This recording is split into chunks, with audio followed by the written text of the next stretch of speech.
For January the 15th, 2016, we talk about Wolfenstein, The New Order, Amazon video games, and we ask you about your favorite dream sequences in games. Welcome to Level 134. My name is Cole Ross. I'm Dennis Furia. I'm David Maismith. And I'm Ben Merkel. And you're listening to The Level. It's a podcast where people play and talk about video games. And I'm not going to retake that. Yes, where people... All the other podcasts are for where people hate video games. Yep.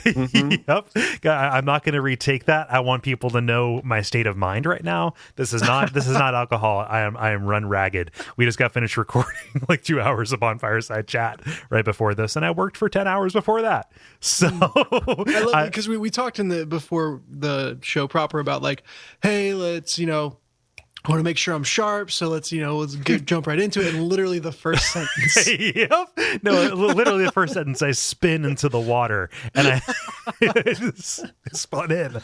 Oh, gosh. And I can't blame this. Like, I was real sad about David Bowie. Like, no, this is straight up me just not knowing how to... Oh, boy, just not knowing how to fucking pump the brakes. It was Bowie. Okay, I don't know the answer to this off the top of my head, but I feel like it has to have been true. Bowie has to have been in some video game of some sort, He was right? in one video game. Which game? I don't know. I just closed Polygon. David doesn't fret with details. No, David works there in was broad simply strokes. a headline that simply said, David Bowie's one and only video game role remembered. Oh, he was in Omicron. He was in the one of the first Quantic Dream games. There we go. I knew it was something like that. Yeah, it was in Omicron: The Nomad Soul. Hey, I have never even heard of that one before. Yeah. Was it in the same vein as all the other games from that studio? Kind of, but it was a little bit more action and minigame kind of style. Yeah. Huh. We should have just asked what everyone's favorite Bowie album was this week. Oh yeah, as a would have been nice. Little bit of crossover there. Yeah, that sucks. I'm not as big of a Bowie fan as a lot of people who are mourning, so it's hard for me to like come out and say like, yeah, but like you have to respect the man. Yeah. You know? I know. There turns out, I guess in some ways this maybe isn't that surprising. There's a incredibly big overlap between people that like to dress up steampunk and people that like Bowie. Can't imagine why. Yeah. My like Facebook feed and stuff like that has just been a ton of posts like that, which is cool because I actually hadn't had much exposure to them, so now I'm getting it, and it's cool stuff. Hey, whatever it takes. Also the likeness of Bowie was in adaptations of Labyrinth, both by LucasArts before they were LucasArts, and also a crazy NES game that I think only came out in Japan or Europe. I really, now that I am aware that there is a Labyrinth game, I kind of feel like I have to go play it. Mm-hmm. That might have to be like a GOG acquisition if it's out there. No, you can like probably grab it on like DOSBox or something like that. Mm-hmm. Unless it's like way too early for emulators to like cover it. We'll find out. Yeah. I will report back to you guys. Mm-hmm. Actually, I just watched Labyrinth again recently for like the first time in years. It's still good, although I guess I did not realize / remember the actress who plays the main character, the girl, just how incredibly bad at acting she is. She was a little kid. It's still, well, it's more, it's like if you watch like a sitcom or something like that where they do like characters, purposely acting like they're being bad at acting. Mm-hmm. Just delivering all your lines in this like stilted pseudo monologue or a monotone. I don't know.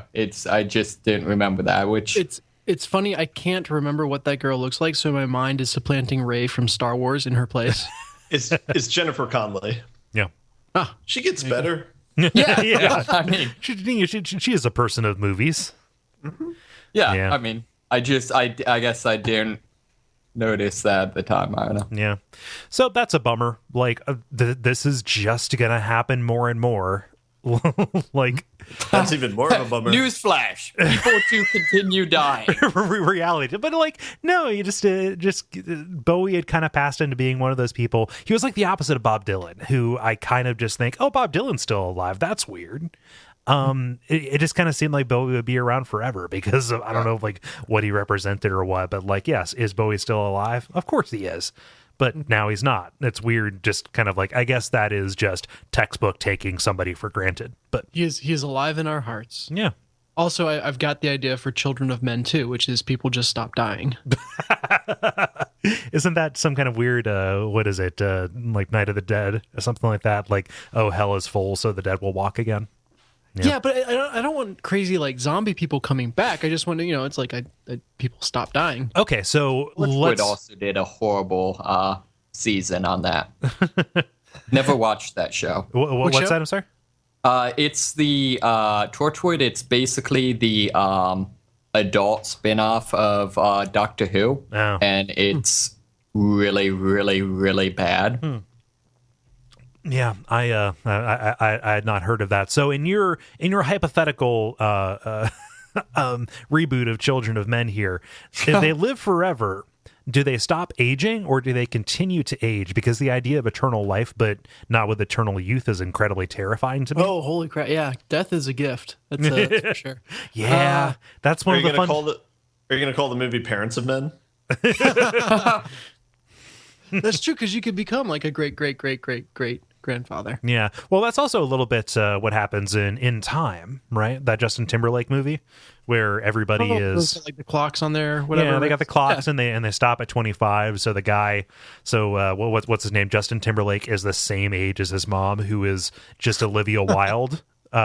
Who looks like Olivia Wilde, and it's really weird because you can mistake her for a love interest or his sister. Yeah. But no, it's actually just his mom. Just his mom. I never saw the actual movie, but I remember being intrigued by it. Yeah, I listened to the Flophouse. So it's a really salient idea. Like, it is a good. It was poor execution. I don't even know if it was poor execution. Like, it's really goofy, and I think that if you take it on those terms, it can be enjoyable. It just at the time it kind of struck me as I don't know how you could ever hold a society together when all of your adults are, I don't know. I was not a stable 25-year-old, I guess is what I'm saying. Well, I think the idea is that physically they're 25, but they continue to, it's like a vampire story almost. Okay. Yeah. But we've talked about this long enough. I wanted to make this a short episode because of the aforementioned a place where people play and talk about video games flub. So that's right. That's what started this whole crazy wheel. I know, right? We were gonna talk about Bowie. That was just a good place to get into it. But we've got a usual kind of show for you. We have the brief. We have a multiplayer about dream sequences in games, and then we've got a grind to round things out. To round off the edges with the grind. There we go.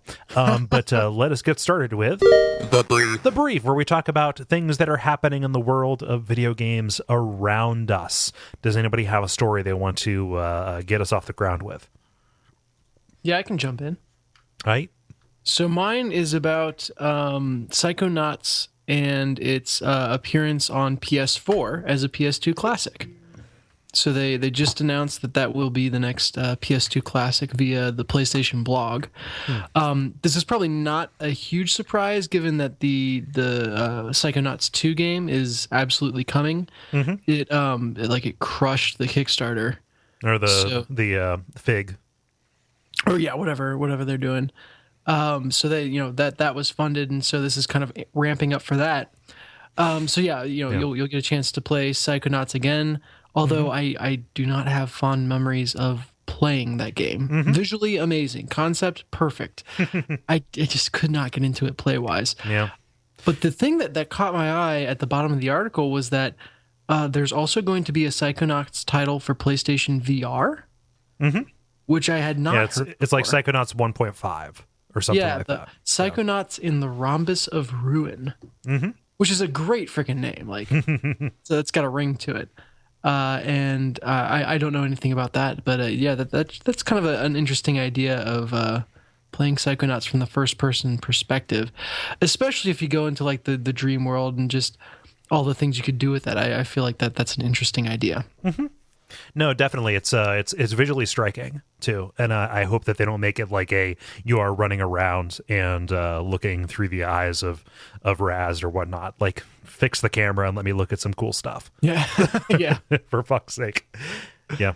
No, this really isn't a surprise either, because Double Fine has a really close relationship with Sony.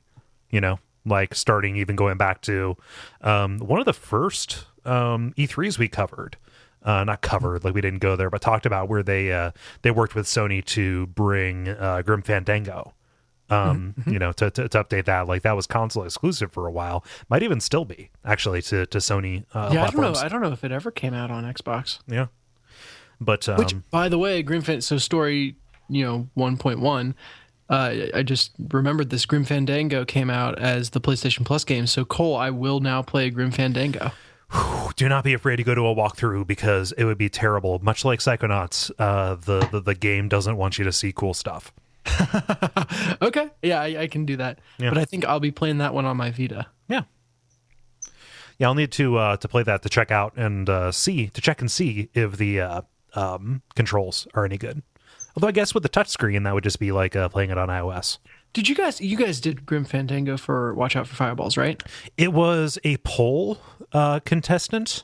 Oh, but you didn't actually do it. No. I forget what won that. No, it was I Have No Mouth and I'm a Scream that won that. It narrowly edged out one other entry. Like, I'm really proud of the polls that we put together, because it's always a torturous choice. Yeah, that's for sure. Yeah. Okay. Nice. Well, it might be interesting at some point then to do a bonus level where we have someone coming to it with fond memories and fresh eyes and get those two perspectives. So yeah, I'm sure that'll happen naturally as I play it. But yeah, something to look forward to. Yeah.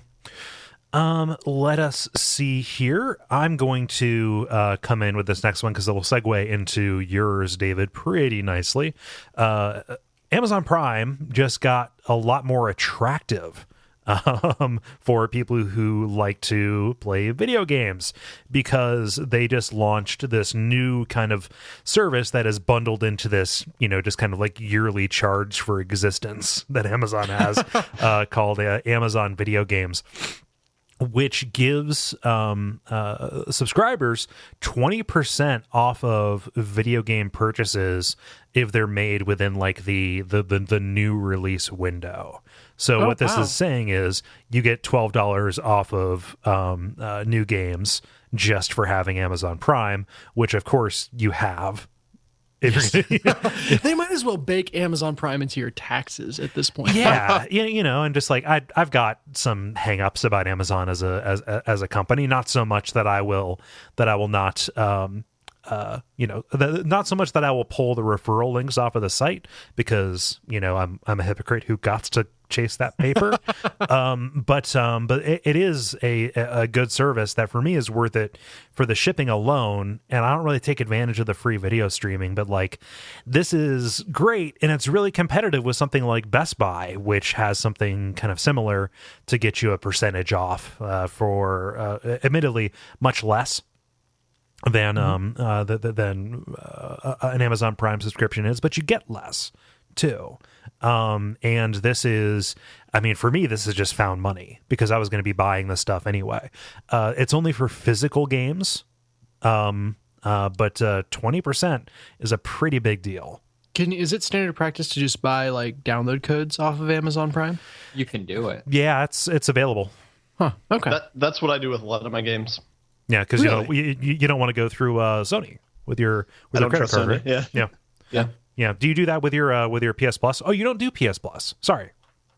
Womp womp. No, that wasn't like a psych too slow kind of thing. I genuinely forgot. That do that. Like, so what do you guys think of this? Like, this kind of seems like an unmitigated win, but I don't want to color your impressions of it.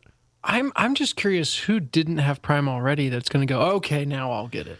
Like, I think that it still is a luxury. I talk to a lot of people who don't want to spring for Prime because they just don't order enough from it. But yeah. Or the other angle that you could take is like they make enough money on these games that it's worth it to give this discount, even if no one new signs up for Prime, just because people shifting more of their basket into Prime versus going somewhere else to get it. Like they're still making enough money on top of that 20% discount. Yeah. That it's worth it. I'll tell you what this changes for me. I started buying games in brick and mortar stores because they started charging sales tax in Ohio. Yeah. Oh, right. Yeah. Yeah. I don't know what facility they built that made that the case. And so I was like, well, if it's a choice between waiting 2 days or just stopping at a store on my way home, I'm going to, I'll go to the store or whatever. But this definitely shifts stuff back over to it. Like this offsets the cost and then some. Yeah, they actually lobbied to that they too have to pay sales tax. Makes sense. Yeah, sort of. And this is a level hyper-local moment, but they just added an actual Amazon physical store to UC's campus. So yeah, it's yeah. There's also one downtown. I can now get like 1 day shipping or something for free. Yeah, it's like next day if you're willing to go and stop there. My brother brought up an interesting idea. What if when you went to a physical store and they know where you live and what your route is going to be, if there was somebody else who had ordered something, they're like, well, we'll give you credit if you will drop this off at their house. Oh, that's brilliant. Are you kidding me? So it's it's an like amazing idea. Uber for UPS. Yeah. UPSer. Yeah, and they know where you live, so if you make off with this stuff, it's going to be a real short con. Yeah. Oh, that's really good. Yeah. Huh. He asked me if I would do it. And I'm like, of course not. So tell me if we've had this conversation before or something. Can we? What's the weirdest thing you've gone on Amazon Prime or most interesting? Oh man, I bought a whip. Whip, that's pretty good. Yeah, no, that was a handout, like a gift. It was the prize at the most recent Watch Out for Fireballs Live about Castlevania. I have a standing order every 2 months for toilet paper because it's the most economical way to do it, and it ships in a labeled box. So occasionally I will just I will show up at my house and it's like, here's enough toilet paper to wipe the ass of an army. It's like, no, this is for keeps. Like this is going to last me a while, but it's advertising to the neighborhood that. The truth that I have gastric distress often, but that's good. I probably have to go a similar route, although it was through Target.com, not through Prime, for diapers, because their Black Friday sale was just ridiculous. And so we loaded up, and it all came at once. Like one day we got home, and there was like literally the entryway to our house was just barricaded with diapers. And as bulky as toilet paper is, like diapers are even bulkier. So it took us like several trips to carry it all inside. If I'm sure there's a ton of people who are parents who listen to this show that know exactly what I'm talking about. But like you look for the good deal and then you stock up because those bad boys don't go bad. I just love the idea of the box springing a leak and the rain getting in. It doubles in size. Horrible. Oh man. Yeah, it's the diapening. Yeah.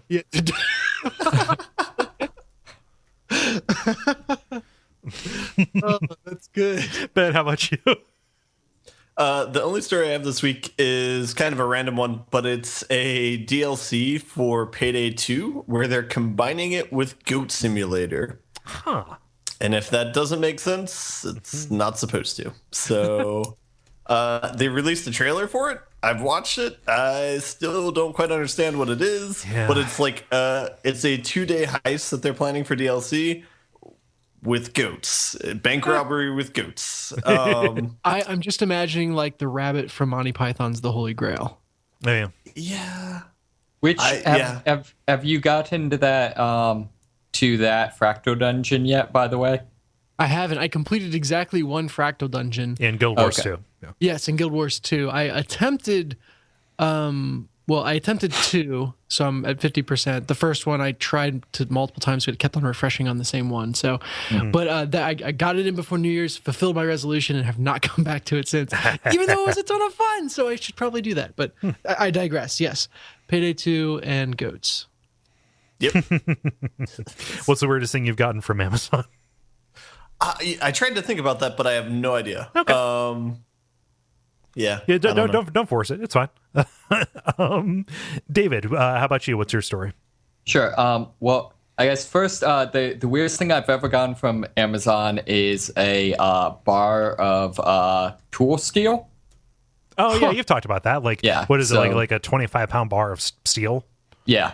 So, done that. A lot of random martial arts stuff, which I feel like is less weird than it's more just like if someone Concerning. ever looked at my bank account, I'd look like a serial murderer.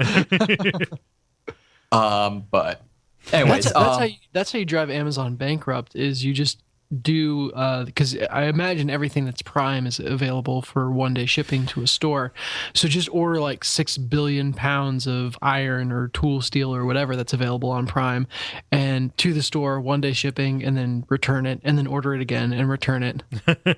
see, there's a number of like weird ones where I don't understand how their profit model works in terms of like kettlebells and stuff that you can get on Amazon Prime, where it's like if I can in one like 80-pound weight make them charge or pay in shipping the entirety of my yearly membership. Yeah. I've done that, like getting dumbbells. Actually, yeah.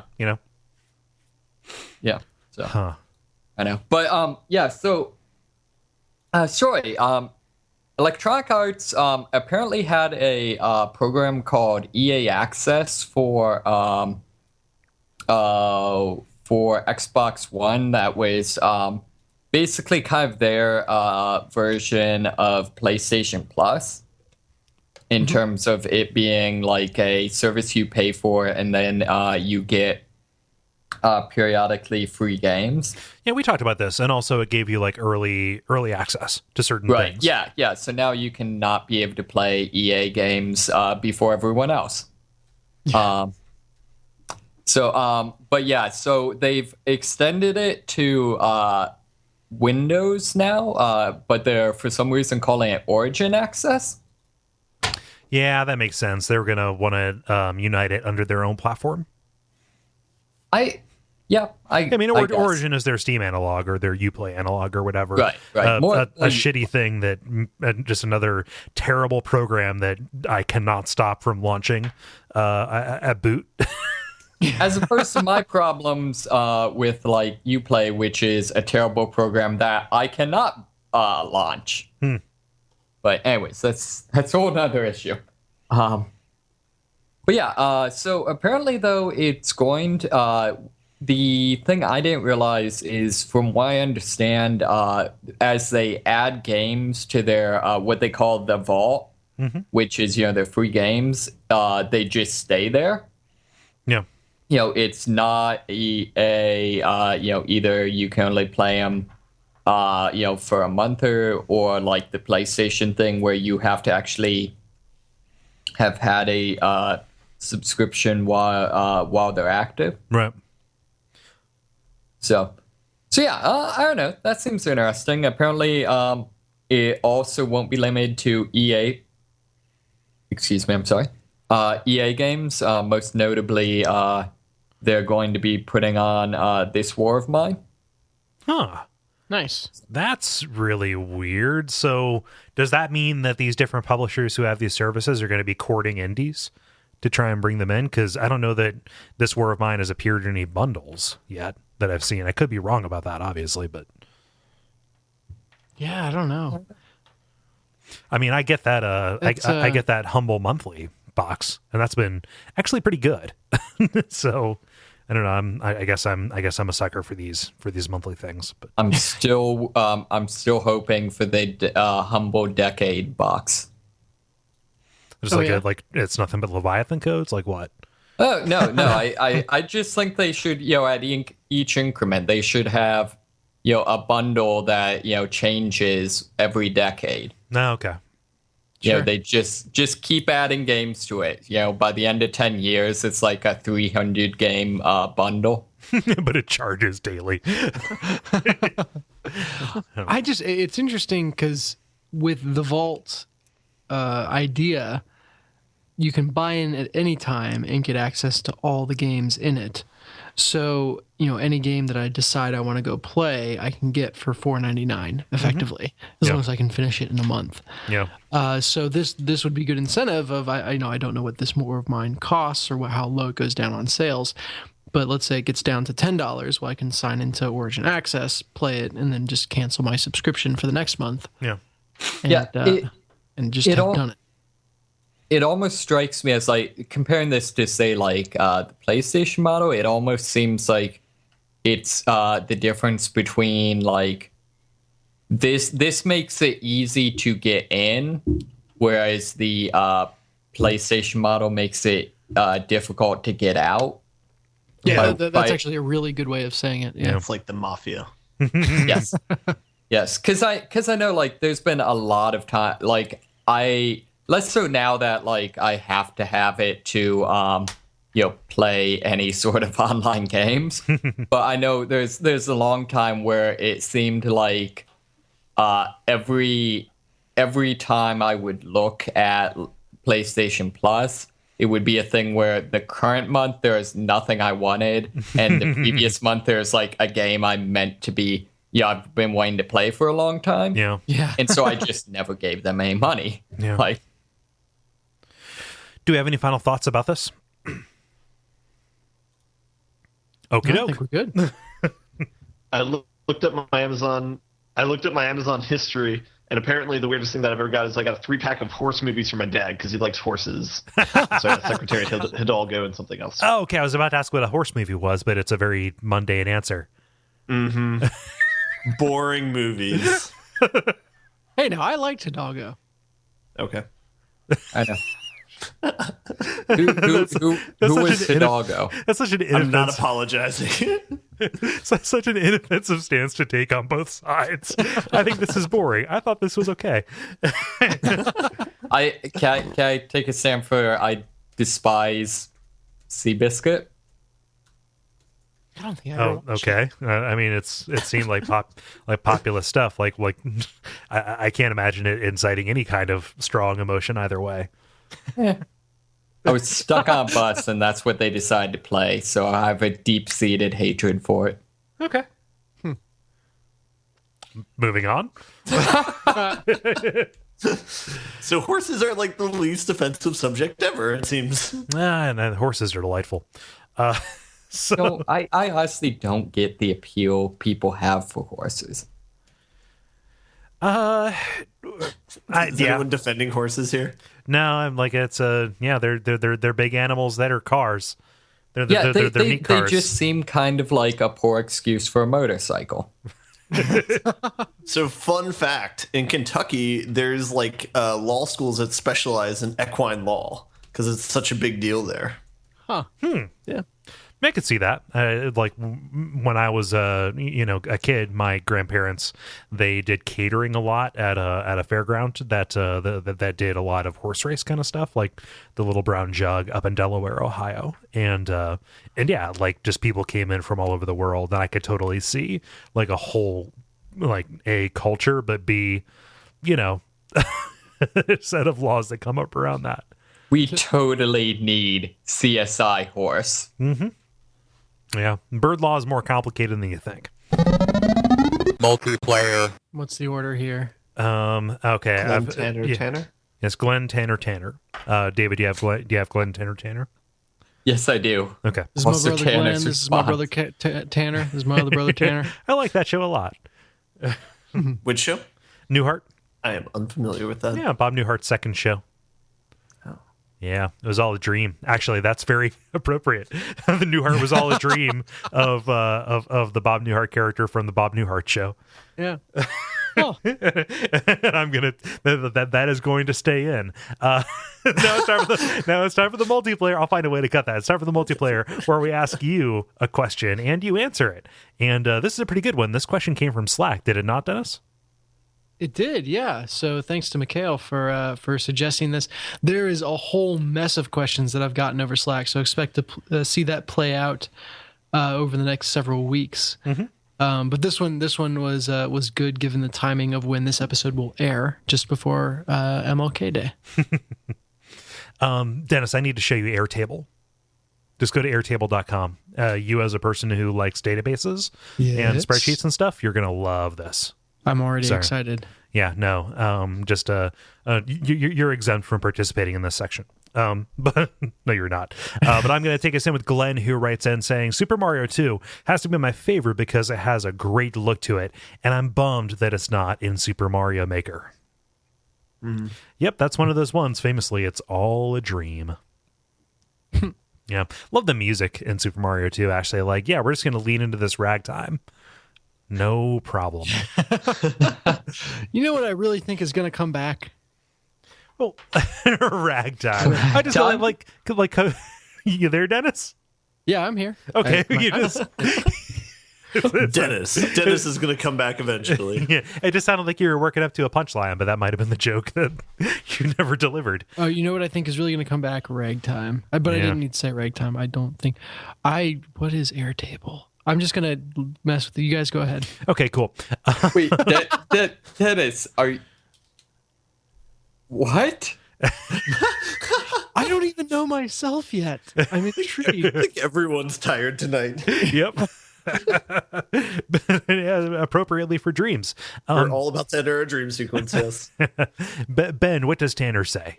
Both of his responses there. Tanner says, never forget the windfish. Referring to Link's Awakening. Yeah, that struck me as, to a significant degree, being kind of dark. Oh, yeah. No, because you spent all this time, like, getting to know these people, and they're all going to go away. Right, and like, there's, like, several sequences where the bosses are like, no, seriously, we're not doing this because we're bad guys. We're doing this because we don't want you to kill everyone. I love that game so much. It's a great game. Yeah. So Tanner follows it up with, but actually, probably the sequence in Metal Gear Solid 4 in which you literally play the Shadow Moses segment from Metal Gear Solid 1. Snake waking up from the dream and looking like pixelated PS1 Snake was a nice touch too. Yeah. That was great. I liked that chapter. Tanner's previous post was just a dream. Yep, no argument here. Yeah, I might ultimately end up being a Metal Gear Solid 4 apologist, even though I know that it is, not something I can defend rationally. Let's see here. David, what does Tanner say? No, not Tanner, Eric. There we go. First I have to say, does this get into spoilers? No, it's pretty much like the first area you get to is the hunter stream. Like that's okay, that's so it's going through. Okay, I stopped reading like a couple words in. Okay. Bloodborne. The theme of dreams, mostly nightmares, and dreamy are everywhere. The transition sequences, walking through the purple fog between the real world and nightmares, are really awesome. And the idea that you're trapped in a dream and dying over and over again is, of course, pretty chilling. I also appreciate that the hunter's dream, your home base and place of rest, becomes a dangerous place, as dreams often do. Yeah, and we'll throw Sean, I believe that's the way that you pronounce their name, who says, "Does all of Bloodborne count?" And the people in the Bonfireside chat Slack channel are kind of gloating about the way that Bloodborne has swept this multiplayer question. But yeah, like the way they play with dream logic, like that's one of my favorite parts of Bloodborne. Even though it does lead to a lot of kind of like unsatisfying narrative stuff, it's at least very resonant and works on an emotional level, which I enjoy in a game when they try to do that. Try and succeed. Mm-hmm. Yeah. David, you're the person who's played Bloodborne here as well. Like, did you catch that when you were playing it? Up to where you stopped? No. Okay. Let's see here. Dennis, if you can pull yourself away for So's response. No, I'm back. I am here with you guys 100% and not organizing my life at Which all. show is this? Yeah. This is Organized, the organ show. I hope your organs are organized. We have 5% of Dennis's attention right now. Yeah, I really shouldn't. That was a. Yeah, I was about to say it was a trick I played on you, Dennis, but it's actually a trick I played on the listeners. It's like nerd sniping for whatever an organization nerd is, which is maybe just a nerd. Yeah, let's just go with that. Yeah, but so says Mass Effect 2 and 3. Anything after ME2's opening sequence is a great shepherd dream. I like there is one shepherd dream. I like this perspective on it, on the games. I like it because then you don't have to think of Mass Effect 3 being real. There are parts I liked of 3. I think time has been a little bit more kind to that in my mind than it's one of those things that gets better the further you get away from it. Yeah, sure. I guess that's just nostalgia. I don't know. Huh. Amanda writes in saying the Laguna plot in Final Fantasy VIII, where Squall dreams and flashbacks about his father's adventures, is a fun tone shift from Squall's mopiness and brightens up a pretty dark game, especially the movie shooting sequence. Yeah, I really need to play that game again. I love Final Fantasy VIII. Mm-hmm. Yeah. What can you shed any light on what was mentioned has to do with dreaming, or has to do with the overall plot without spoiling the game? I mean, there's a pretty big spoiler in that, but the game is, 17 years old, so it's hard to. It's I can't. I can't maintain that. But no, just the idea. At regular intervals throughout the plot, you will go to sleep, and then you will just start controlling this guy who's this mercenary, who's this real kind of cavalier attitude, who has this kind of cavalier attitude, and him and his group of friends as they go around and do stuff that kind of mirrors or sets up what you're about to go into, and it's very much clear that these are flashbacks, but they're sold as dreams up until they're very much not. Huh. Okay, cool. Yeah. Let's see here. David, what does David say? David says, Magic Hand in Earthbound. It may be more an inner reflection, their dream, but it's close enough. Yeah. You guys haven't played Earthbound, have you? Nope. No, Not a unfortunately not. significant amount. It's, Is it available?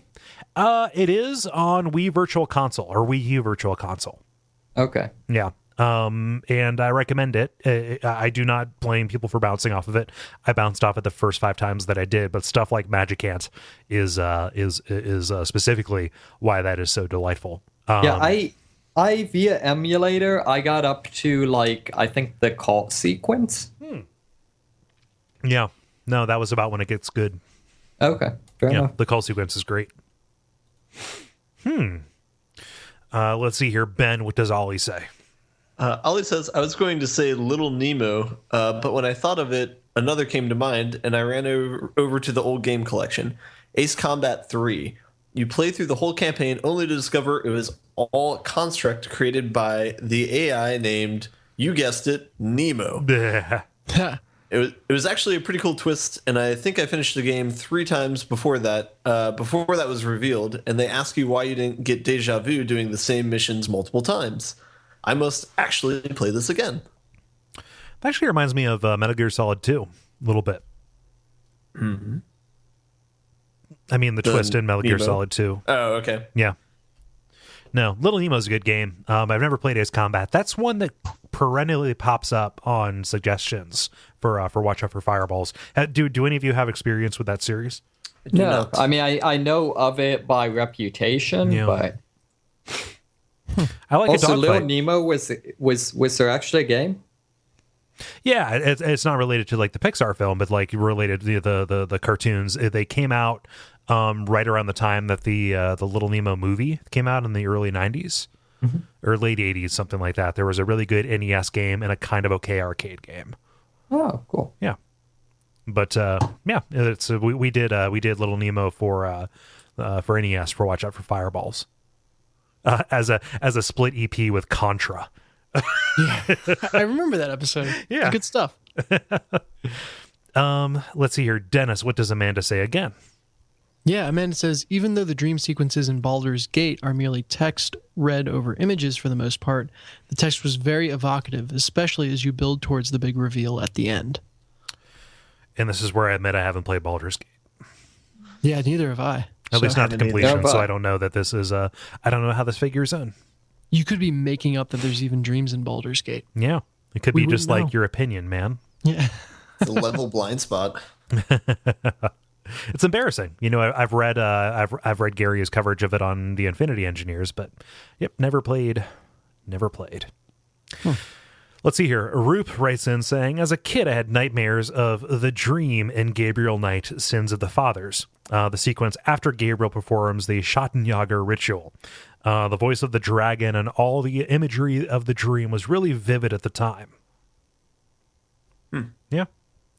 I need to play the remake of Gabriel Knight. Is there a remake? Yeah.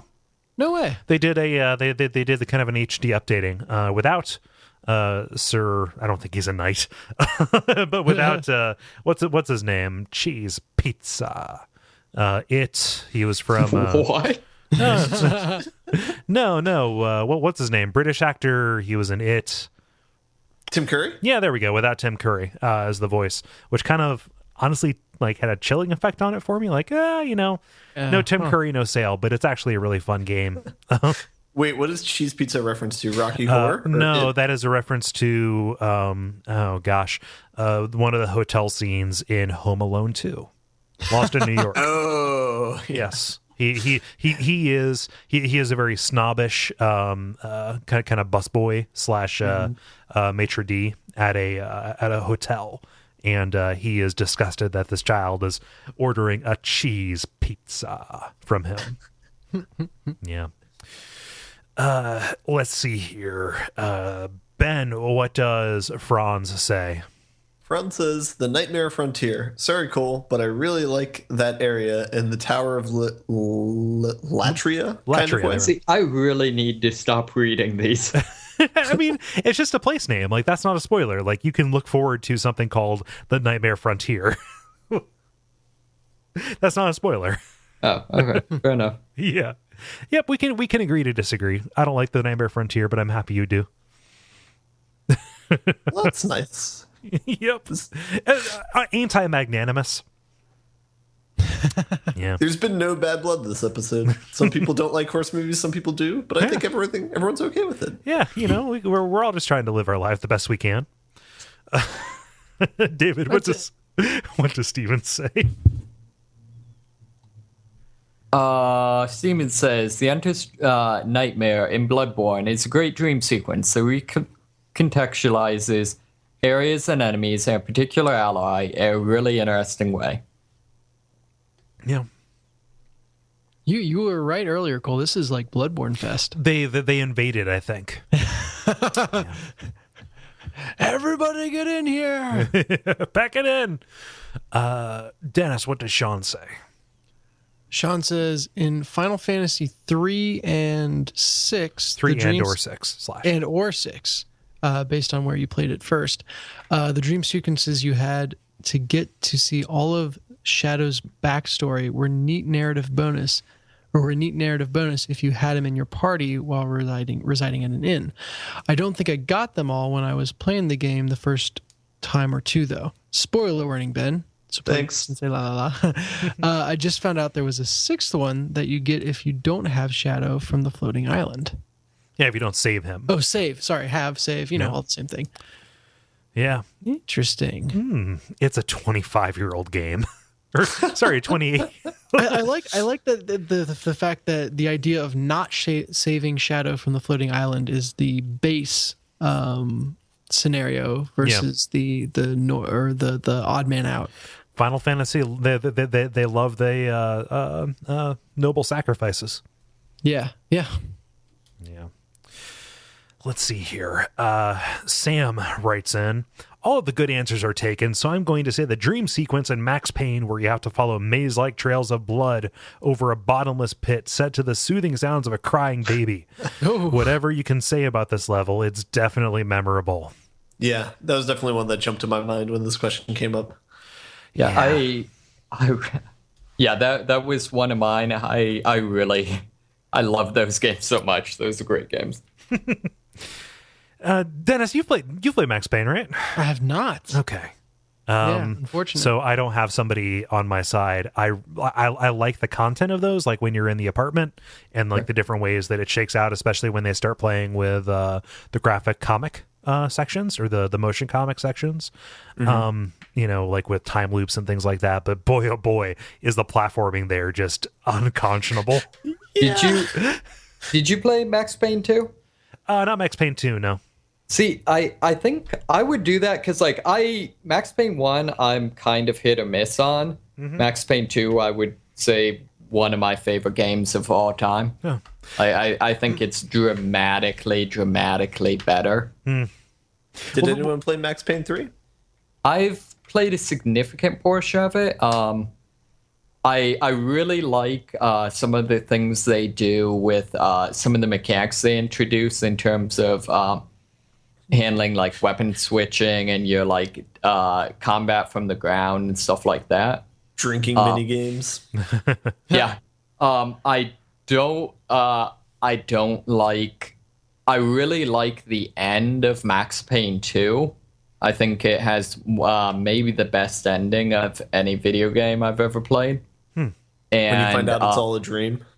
Well, and 3 basically undoes it, and undoes it in a way that kind of makes the ending like it takes away the part that makes the 2's ending like meaningful. Let me see here. Did they continue the dream stuff in 3, or did they kind of?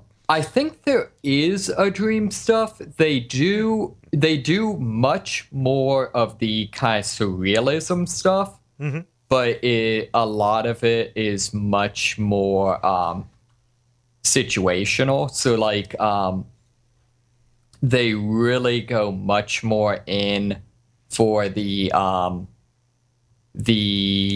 TV shows you run across. Yeah. They really there's a lot more of them, and they're much more explicitly related to the plot. And so like with those, like there's in particular their kind of shout out to Twin Peaks is really really fundamental to the plot. And and then they go on to do more with that in well, I guess what is it in Alan Wake? It's a Twilight Zone kind of thing. Right. Yeah. So, and from that, even though I don't remember if there's any actual dream sequences, it gives a lot of the same like surrealist feel.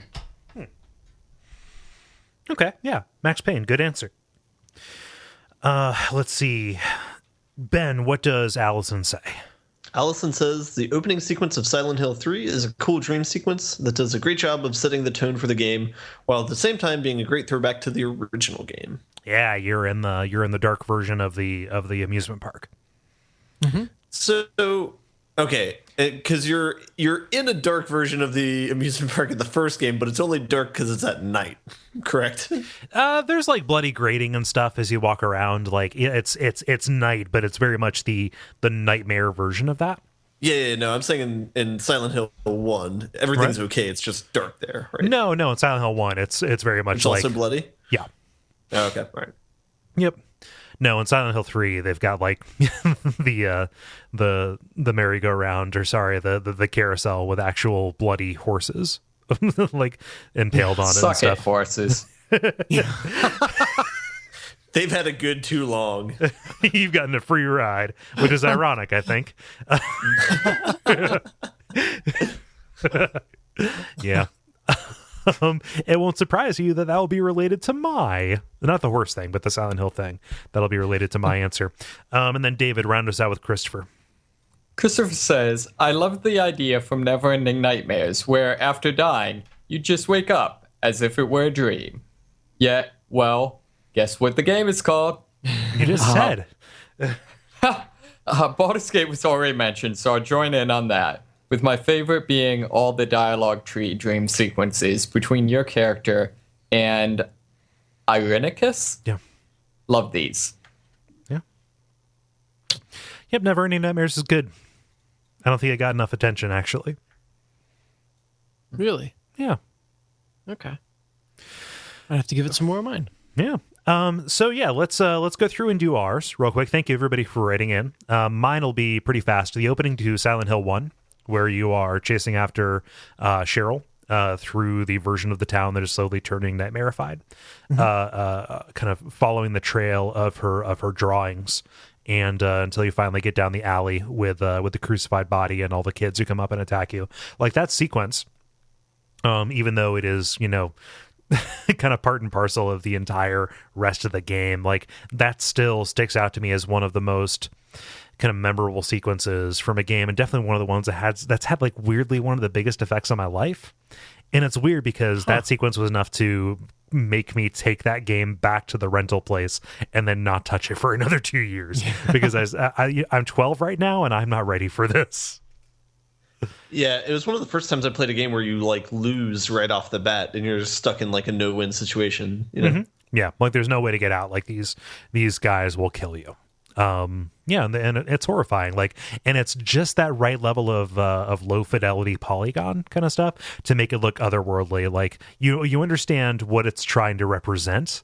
And it is like that's scary enough, like a flayed body crucified on a chain link fence with these little demon children. But the low res polys and the crazy grainy textures and stuff just lend this sense of otherworldliness. Ugh. It's low fidelity enough for your imagination to make it as horrifying as it can, or to make it even more horrifying than what it's trying to represent. Like there are not gaps that you're trying to fill.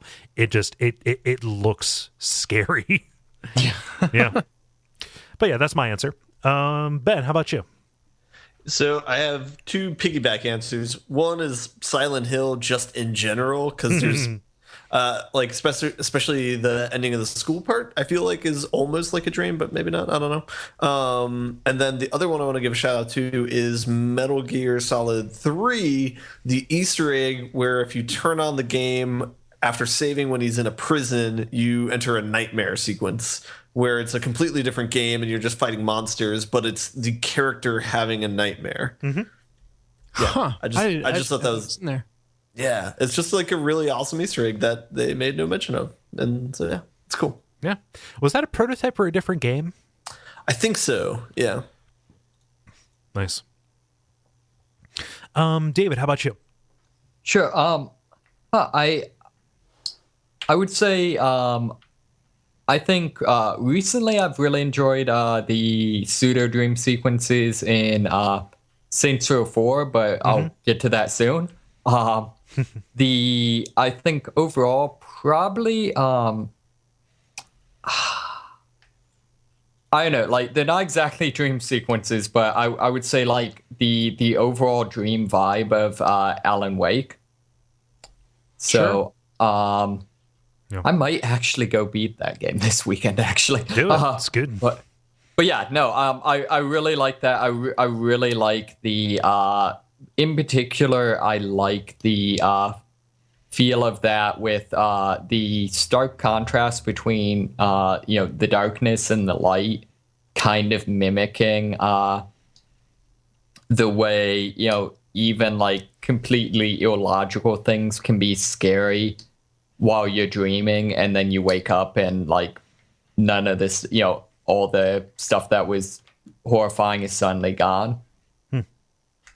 But yeah, another good answer. And Dennis, how about you? Mine is I think this counts as a dream sequence, so I'll let you guys decide.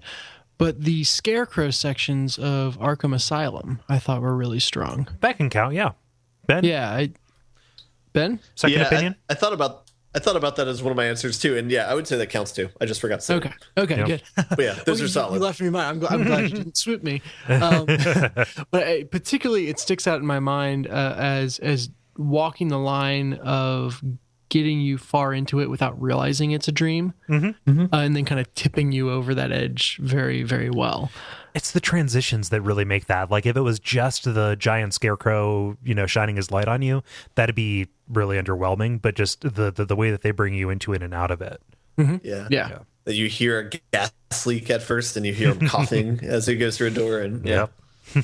Yeah, and I didn't put all that together until shit got just too far off the rails to be anything but that. So it was really well done. Yeah. Mm-hmm. Cool. So yeah, thank you, Mikhail, for suggesting that great question. And thank you everybody for responding. If you want to participate in these, go to facebook.com/thelevelpodcast and look for those on Tuesday afternoons. Yeah, I think that's just about all of the admin there. Yeah. The grind. Now it is time for the grind, where we talk about the games we've been playing over the past week or so. David, since you were not here recently, like we haven't really talked about what you've been playing, I'm going to throw to you first. Sure. I got back into Bloodborne. Oh, neat. Yeah, so let's see. I basically got in, kind of did some just, running around to get get back used to the controls, stuff like that. Mm-hmm. And then I think the biggest thing is I've kind of committed to where's the great sword? The Ludwig's Holy Blade? Yeah. So using that, just in terms of like committing to that weapon, and then also I hadn't really done much experiment with like any of the heavy weapon forms. Mm-hmm. And I don't know, that seems to work dramatically better for me. Oh, were you trying to use the threaded cane before, like a dex weapon? I'd use like threaded cane, and the untransformed Ludwigs and the untransformed Saw Spear. Okay.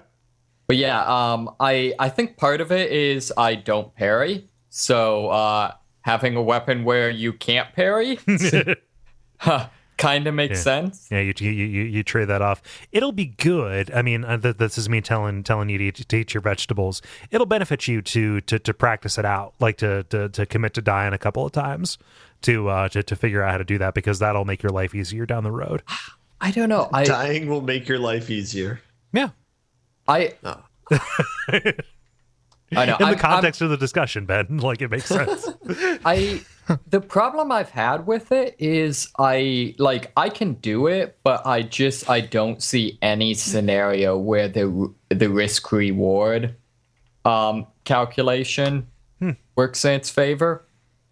This was actually one of the things I was going to talk about. Like I spent a fair amount of time just like, repeatedly like forcing myself to parry. Okay. And I know I'm gonna say I think the parrying mechanic, I think it's horrible game design. Just mainly the fact that it's like you can parry except when you can't.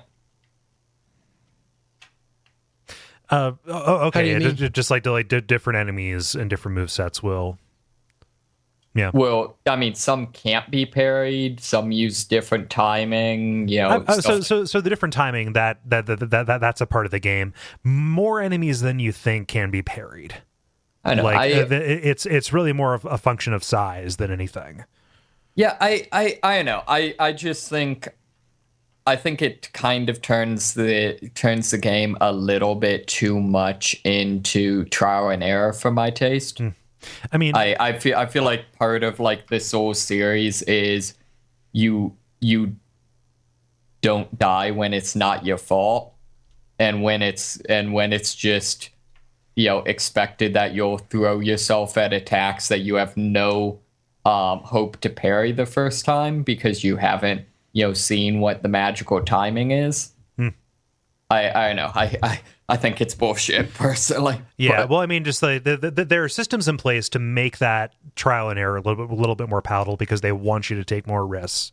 And when you learn how to parry in low stakes situations, it gets you more acclimated to being able to parry in high stakes situations. Okay. And the way that the game kind of rewards that with invincibility frames and just like you have license to do a whole bunch of damage, and it gets you a breather to kind of like to kind of reconnoiter yourself.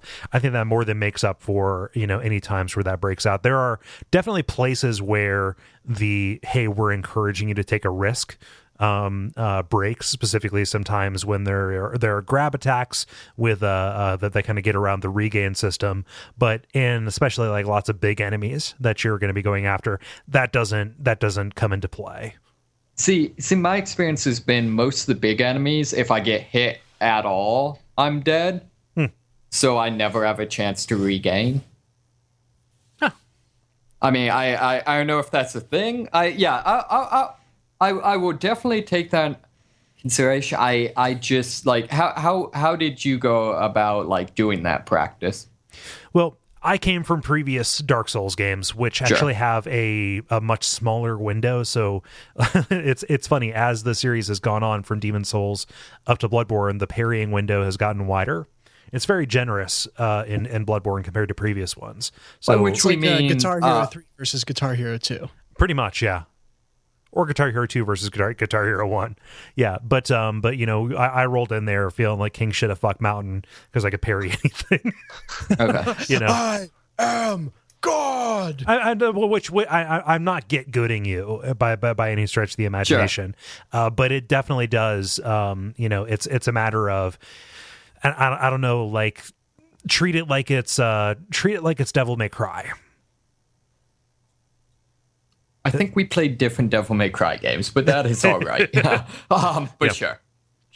So were you able to get past your previous wall, which I believe was the Bloodstarved Beast? No. I beat Bloodstarved Beast as soon as I stopped trying to parry.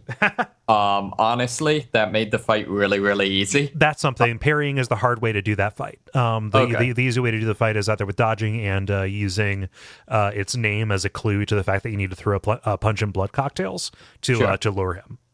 Okay. No, I just dodged and killed him. But the place where I was at was kind of dual stuck on Vicar Amelia on the one hand, and the Witch of Hemwick on the other. Right. Yeah. And part of the difficulty I think with Witch of Hemwick was had trouble dealing with the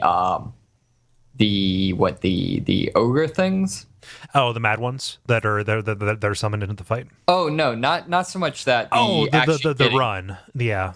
Yeah, just because that's a sequence where like definitely it gets like the Dark Souls standard, like their bosses are all set up to be like you can just run straight through them, so you don't have to fight your way through. Mm-hmm. Although that one's a little tight.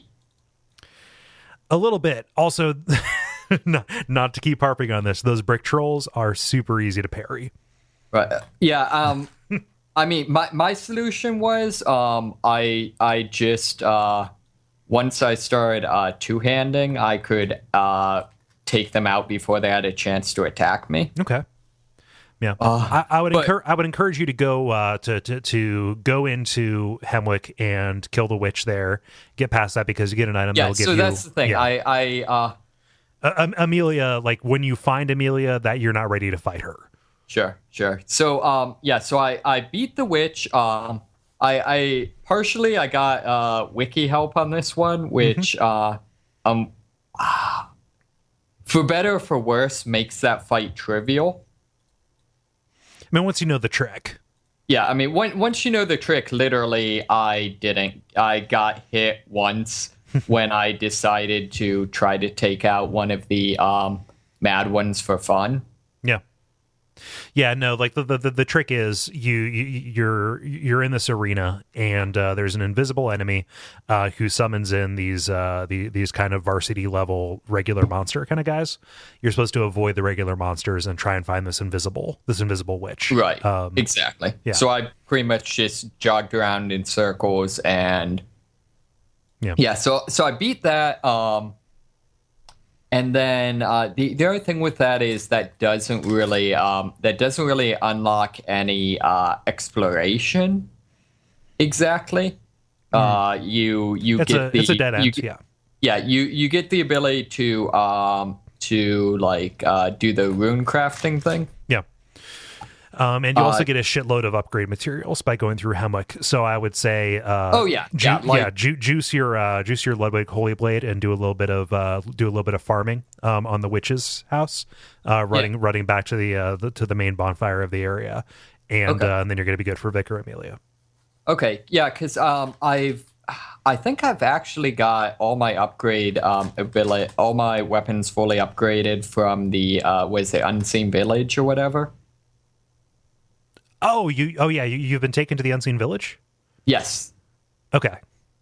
So I don't know is that's that right. Area... They show up after you kill the Bloodstar Beast. Yeah. Right. Is that area worth I've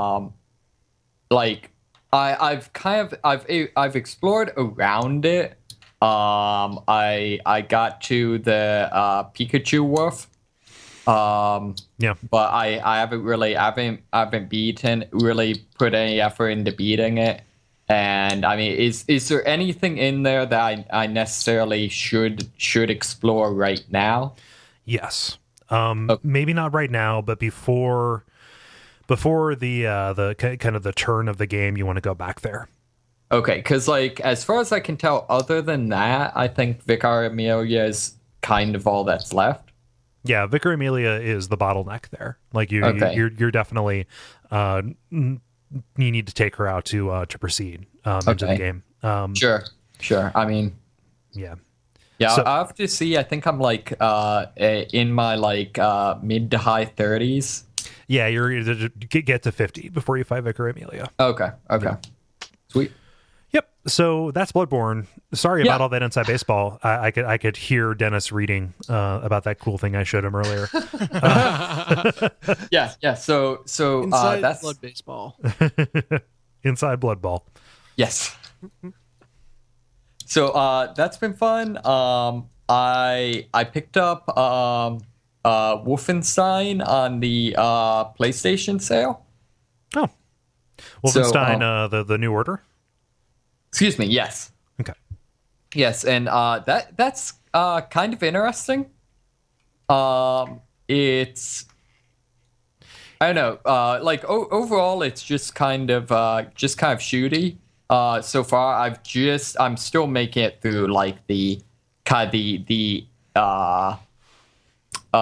intro level. Mm-hmm. It's so I don't know that I've really gotten to the meat of it. I mean, kind of shooty is a compliment coming from you, right? Oh yeah. Okay. Yeah. I just mean I feel like there's I don't know there's anything necessarily I can say yet that's this is amazingly innovative or anything, but I don't think that's really necessary. Yeah. So this is a game that more people. This is a game that people who generally don't go in for modern shooters, I've heard them say really good things about it. Yeah, I mean, it's hard. This is one of those things where it's, especially because I haven't played all that much in, it's hard for me to know how much of the observations I have been making are because of the things I've read about it in terms of what people say about it. Because the big things people say is that it's actually very, very story driven. Mm-hmm. And I would say I can see at least some elements of that. It definitely seems to try to be a bit more cinematic, stuff like that. Mm-hmm. It has a I know. I feel like this is what one of those things that I guess could be spoilers if it wasn't the entire game's thing is that the start of the game is kind of a pseudo flashback. Mm-hmm. Because, it starts out before the Nazis have won. Right. And it has a really, really weird way of communicating that. Doing the flashback thing in that, it never does.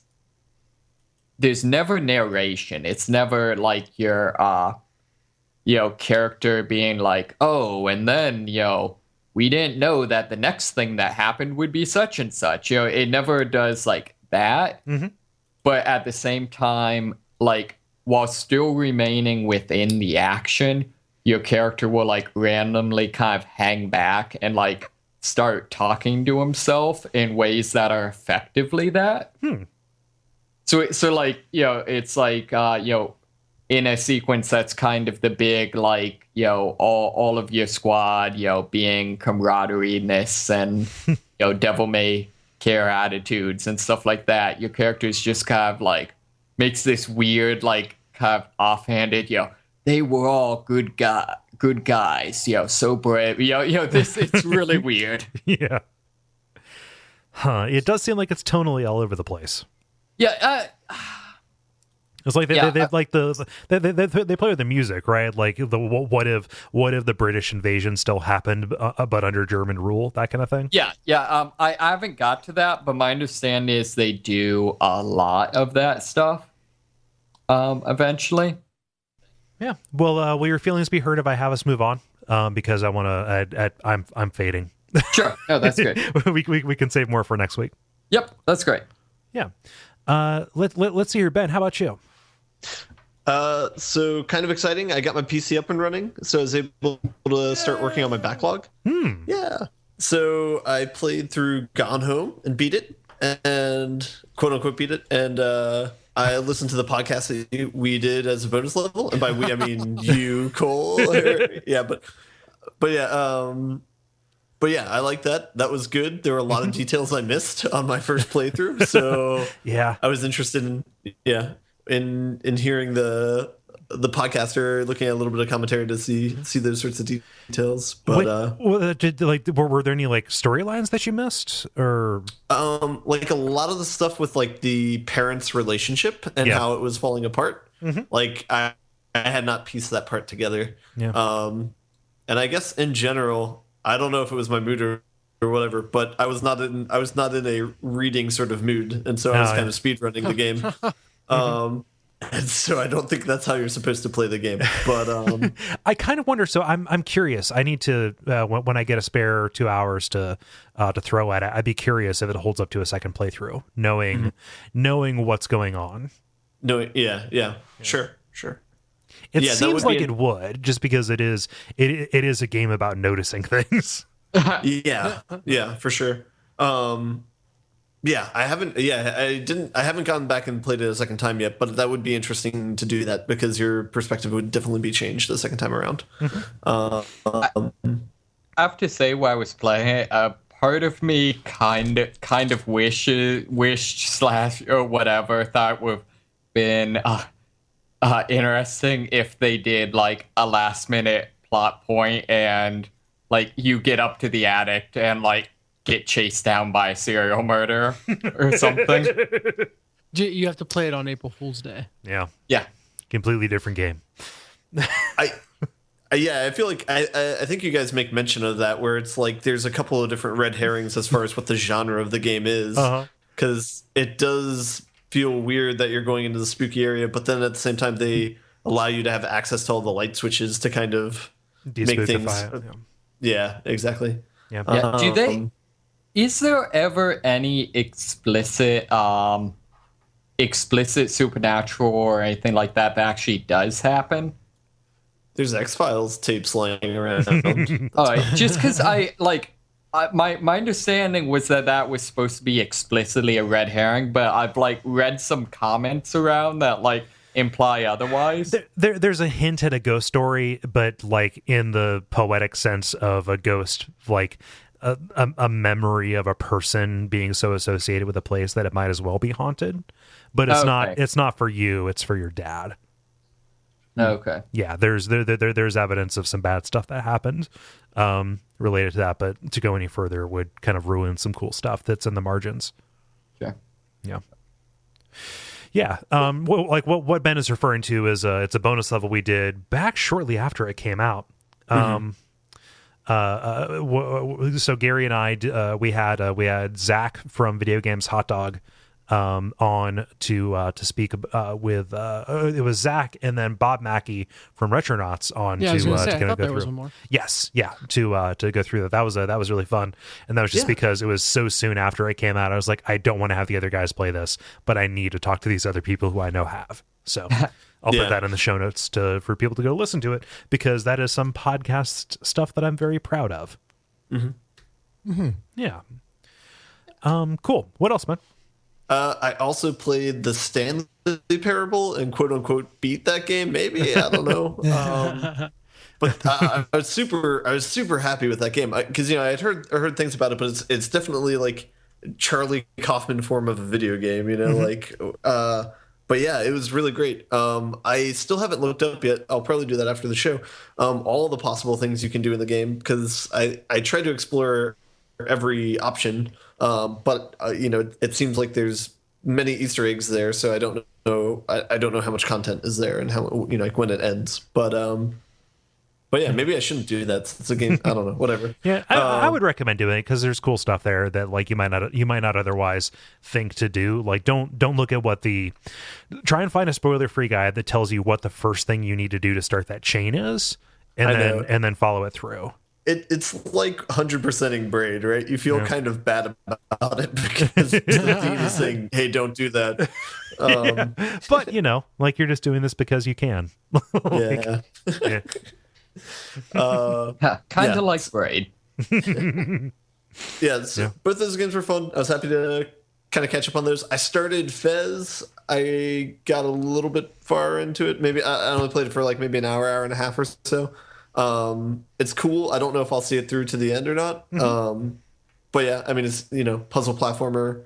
A lot of trying to hide hidden things, changing perspectives is kind of cool. Yeah. I don't know. And then the last game that I started is Broken Age, and that was so that I needed to spend something on my Steam account so I could actually add friends to my Steam account. Okay. That was $6.95, and you needed to spend $5, so that was good enough. But it's really cool. That looks pretty cool.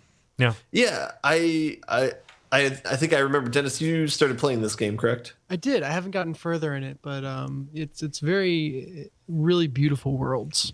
Yeah. That one I've only dipped my toe in, so I've only played it for maybe half an hour or so. But yeah, it's has a lot of charm, a lot of character, and the animation style is so unique. So thinking about it from like making a game perspective, it's really interesting because it's so art heavy, and it's pretty impressive so far. But you don't have that much of a history with point and click adventure games, do you? I think I played the Indiana Jones game when I was like younger. That's a good one. Wow. I played Are You Afraid of the Dark back in like We've early talked 90s. about that, yeah. Oh, yeah. Orpheo's Curse. Yeah, I love that game, man. Anyway. So I have very small experiences with point and click adventures.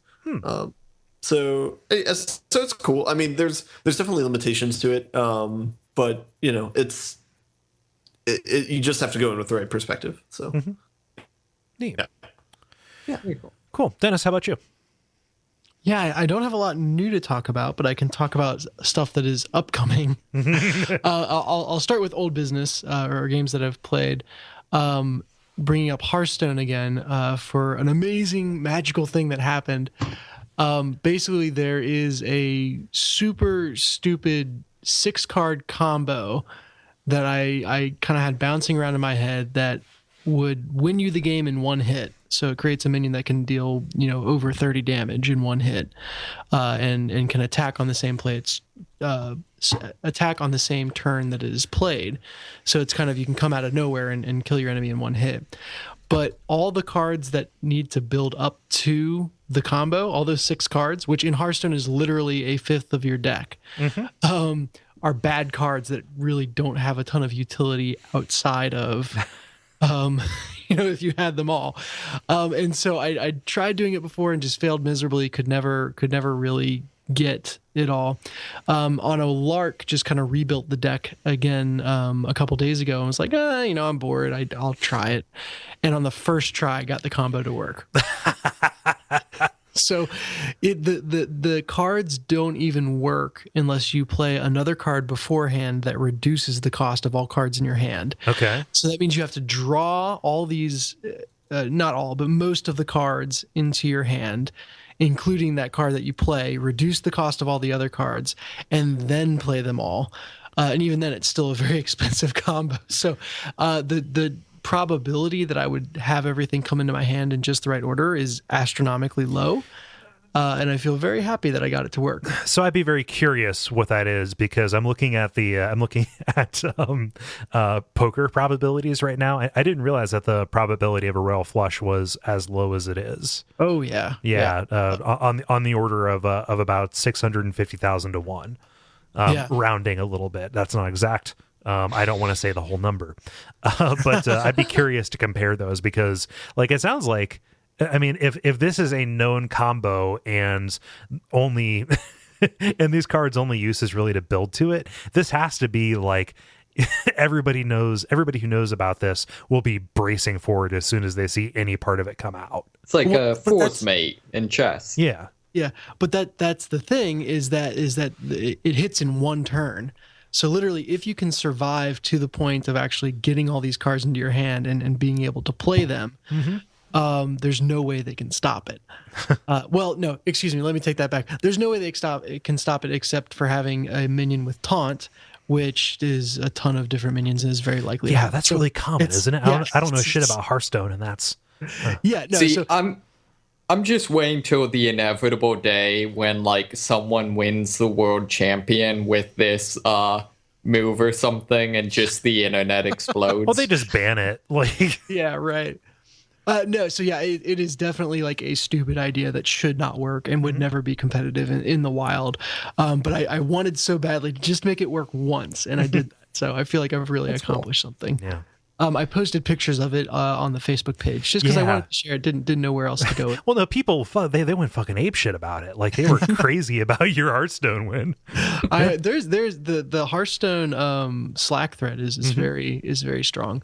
Yeah. But anyway, so that's what I've been playing. Not much else new. I've continued with Freedom Wars. Would still love to play that multiplayer, but not a lot to say about it new. Coming up, though, I just upgraded my internet to the point that it is passable for streaming now. So whereas it was kind of hard to stream stuff or watch me on a stream before, look for that as working smoothly now. And then I saw during the course of this recording that PlayStation had put Danganronpa 2 at 65% off, something crazy like that. Nice. Oh, dude, jump on that. I already did. I own a copy now, and if the web to Vita connectivity is working correctly, it's downloading as we speak. Oh, cool. That won't affect the audio quality. Yeah. Might I discourage you from doing that in the future? But I just upgraded to super fast internet. I know you have. But anyway, yeah. Bandwidth does not equal latency. I know, but also bandwidth determines the which compression is used for this, and also packet loss. So yes. Well, Yeah. if I've sounded Oh bad no, I meant rather, yeah. Having enough bandwidth doesn't mean you have enough latency. okay. there you go. Anyway, so I'm very excited about that. I will be playing that in the near future. And that's really all I've got to talk about this week. Cool. Well, I only have a very little bit, and that is Undertale. So when we last left off, I had gotten to pretty far into the genocide run, or the no mercy run, depending on which one you want to go. Which just means you do not show any mercy to enemies. You kill everybody you come across until literally everybody is dead, and there are no more random encounters. Oh. And it changes pretty much the entire game, and it makes you into like a slasher villain. Yes, so it is a completely different run of the game, and I was stuck on a very difficult boss previously, and I spent kind of an embarrassing number of tries until I found a loadout of items that would work properly for it. And also learning the patterns for this enemy that was, in hindsight, like a really like narratively resonant person to fight, and I don't want to spoil who it is. Because you spend the entire all the other runs, especially the pacifist run, getting close to all of these. So the people that you're killing, even down to the regular enemies, are kind of creatures that you've gotten to know, and you spare them by learning their needs and meeting them, right? So to just go through and kill them, especially these people who are just like your buddies, is particularly heart-wrenching. So good. And you can't do the genocide run through the first time through, correct? You know what? I don't know. You can't do a pacifist run the first time through. You have to reload at a certain point in order to finish it out because of the way the save games work. So I got to the final boss of the pacifist run. Again, I'm not going to spoil who this is, but I will spoil a little bit of the content of the fight. And again, super narratively resonant. It casts a bunch of stuff in a different light, especially this character's actions. However, instead of being a challenge of kind of, I guess it is about learning patterns, but instead of being like a regular fight like you've done up to this point, it's an increasingly difficult progression of the same patterns that you have to avoid every time. So like you just have to memorize the whole thing as it goes along. And I'm like, yeah, it's real rough. Like even an ideal YouTube playthrough of this is 15 minutes. And I'm you know what? Like I dig what he's saying. I dig the speech that he's giving as this goes through. And like, it's fun in this I want to be the guy kind of way. Like, oh man, that is fucking cruel. And I love it. I love watching somebody else who is really good at this do this. But I at that moment when I looked it up, I was like, you know what? I'm done with Undertale. I'm done with the genocide run of the game. I'm going to look up a YouTube of the way this ends, and I'm perfectly fine with that. Mm-hmm. And even that kind of down note, like the fact that they turned it into a little bit of bullshit, from a game perspective, didn't spoil this whole experience for me. I still really like this game an awful lot. I've done, reading as much as I can without getting into like fucking fan fiction or whatever, about kind of different things I might have missed, different ways the systems interact, and different little character beats and stuff. A bunch of like dummied out content that's actually relevant to the game. That it's very much like intentionally kind of like vestiges are left of it in the code, that again cast more light on these things. It's really cool, and I would recommend people give it a shot. Echoing my sentiment from last time, which is ignore a lot of what people say, even me. As I even myself, as I've said really positive things about it. And if you have $10 to spare to throw at it and give it a chance, it might win you over. And if it doesn't, then well, oh well. So I've like watched like a let's play and to get like the first 10 minutes of trying to get a handle on it. Like what makes the game good? Because like I think maybe it's in the past, like the all I really got out of watching this was that the game creeps me the hell out. Yeah, it's spooky. It's definitely playing on that Earthbound kind of style, and we talked about it. I talked about it at length last week. The actual like moment to moment, the JRPG random encounter kind of stuff. Like I really dig the bullet hell kind of stuff. It's the stuff that it has you do, honestly, especially if you are trying to play it non-violently, which I know you have a complicated relationship with choices about violence, but it turns it into a different thing. It turns it into getting to almost like a weird like dating sim kind of thing, almost, where you're getting to learn these things, or getting to learn these characters' predilections, and then trying to satisfy them, or figure out the way around it. It's all the kind of like metagame stuff that plays into the narrative, and the way that all of that informs the play. But the monsters are, at least from what I observed, trying to kill you. Yeah, but the majority of them, if you pay attention, they don't know that they're trying to kill you. Okay, because to be honest, like it struck me as being kind of abusive relationship simulator, in that the monsters are trying to kill you, so you better find ways to make them happy. But okay, so it's less like tiptoeing around your alcoholic whoever and more. Okay, that makes it that makes more sense. That's an interesting read. There are two flavors of it. These are monsters who do not know that their very being, like you're made of lava and you're trying to hug me. That's a problem. Will hurt you, or you're in this kingdom of monsters and the king of this place has said, any humans who fall down here, we must kill them and get their souls so we can get out. And then it's a matter of like, no, you've got this all wrong, and win them over with your charm. Oh, okay. So but yeah, cool. If you're not into like the JRPG side of it, it's nothing I say is going to like make turn-based combat or random encounters work for you. Yep. But it's cool. That's really it. I played a little bit of the Magic Circle, but not enough to talk about it, and I kind of want to go to bed. So let's put a bullet in this episode. Pow! That's like a very extreme version of unbuttoning, but I will take that as permission to button. Thank you so much, everybody, for listening. This has been level 134, I believe. I can't think of an awful lot of like admin stuff that's going on, even with the show. So what I'll say is just like check out the Patreon, check out the, by doing that, you can participate in the Slack. If you are a donor and you haven't gone in there, it actually is like a really cool place. It's gotten more active. And I appreciate everybody who has kind of helped make that a cool and accepting place. It's really great. It's gone much better than I could have ever expected it to. It is genuinely a nice place on the internet, which I didn't think existed. Yep. So yeah, we're super grateful for that, and for anybody who has gone and left us a rating or review. And if you're considering doing it, pull the trigger. It does help us out an awful lot. And tell a friend. All the usual stuff. You've heard this a million times, so I'm just gonna let this end. Is there anything I've forgotten? Get some sleep if you're tired. Yeah. So I've been Kole Ross at Kole Ross on Twitter. I've been Dennis Furia at DFuria on Twitter. I've been David Myersmith at MoneySmith777 on the Twitter. Yep, and stick around for some titles. I have not been Ben Merkel at Merkelizer on Twitter. Shit! Whoa!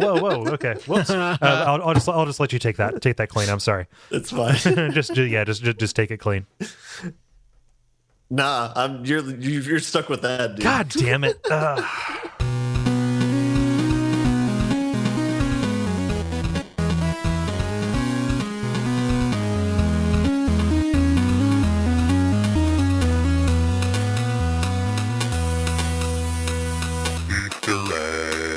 Okay, does anybody have any that they want to throw in? I wrote down the diapening. Okay. I wrote that one as well. Okay. That one's getting some love. Any others, Ben? I did not write down any others. Okay, David? I don't think this should actually be it, but I kind of want the title to just be Suck at Horses. I have Suck at Horses on here as well. Okay. I'm putting a vote for that. So we're at a stalemate there. Let's see if anything else breaks that. Parents of Men, Inside Blood Ball, and Shoot the Button. I think definitely one of the first two. I like Suck at Horses as well. Yeah. All right. So the diapening was a one shot thing. However, Suck at Horses, look, we were strangely anti-horse in this entire episode. So Suck at Horses it is. Nice. Cool. All right. So are you going to include a Red Dead Redemption picture then for this episode? Maybe. I don't know. All the horses die in that. Oh, goodbye, horses. Got that. Yeah, like sacrificing your horse to the bears. Oh man, continuing the long tradition of abandoning Yoshi.